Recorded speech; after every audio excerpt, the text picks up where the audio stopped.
What's up, everyone? Welcome back to Lollipops to Die For. I'm your host, Stephanie, and this is my co-host, Simona. And today we are going to talk about the slaying of Valerie Zavala Wilson on New Year's Eve. Let's get into this.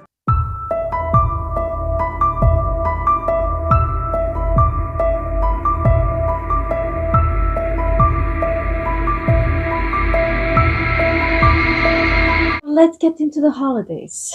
A time for new beginnings turned into a tragedy. On New Year's Day in 2003, a 911 caller reported stumbling upon a body of a dead woman in the roadside drainage culvert in the citrus farming town of Fillmore, California. Because that's what happens in farming cities. The body was partially nude, he said. And also he told Homicide for the Holidays airing on Oxygen. The shirt was pulled up, the bottom clothing, pants or skirt was missing. The woman was covered with cypress branches and wore just one earring. Blood oozing from her ear wasn't dry and indicated that the victim hadn't been there for long. So Valerie Zavala Wilson was slain after attending a New Year's Eve party. Investigators processed evidence at the scene, including shoe prints. They determined the death wasn't an accident.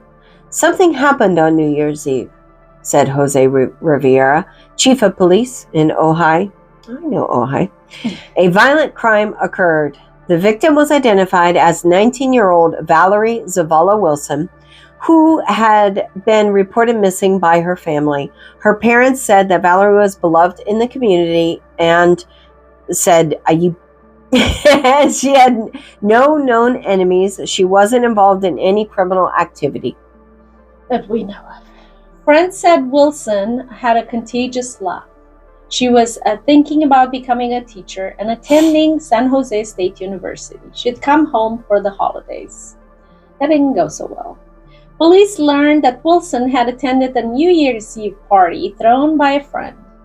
She'd left for the party at 8:30 p.m. and checked in with her parents at 1 a.m., telling them that her friend Anna had been drinking, so she was driving her home in Anna's car. Wilson also agreed to drop off 17-year-old Samuel Sammy Puebla, a classmate of Wilson's sister. I know. Detectives focused on tracking down Anna's car to collect evidence and sought to interview Puebla. He confirmed he was at the party and that Wilson gave him a lift home. Sammy said they hugged real briefly when she dropped him off, and it was the last time he saw her. Samuel Puebla, identified as suspect in the New Year's Eve homicide case. Police discovered that Valerie had planned to meet Isaac Flores, an ex-boyfriend, after dropping her two passengers off. We learned from Valerie's friends that Isaac had jealousy issues and that caused problems, said Melissa Smith, a now retired captain with Ventura County office. So in the end, this girl went to a party that didn't go well, and somebody killed her, because this is what happens when you're 19.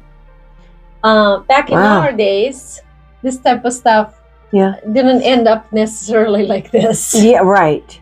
But that goes to show you we're not in the old age when we used to be teenagers and things. It happened, but it would be rare. Yeah. It would be more like, you got drunk and you slept in a ditch or something.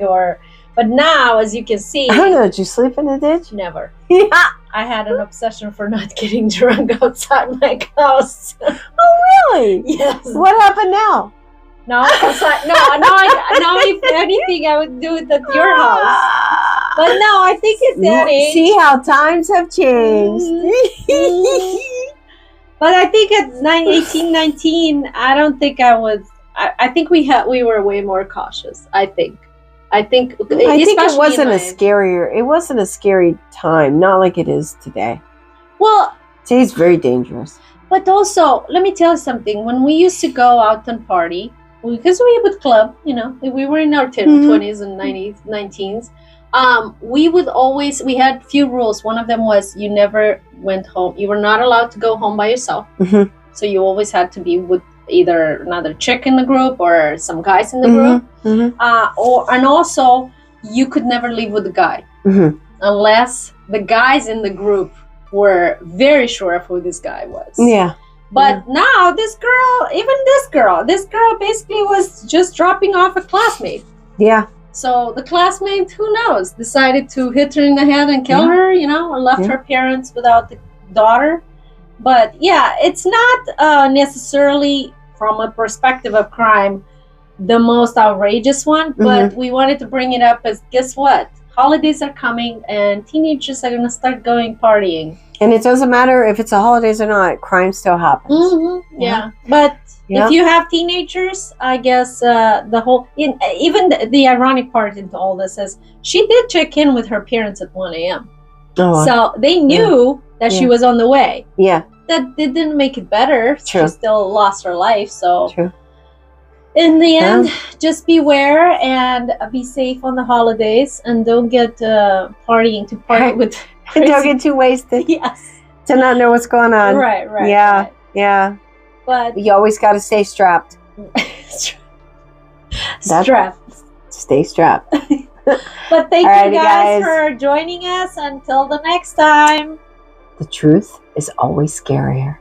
Bye. Bye-bye.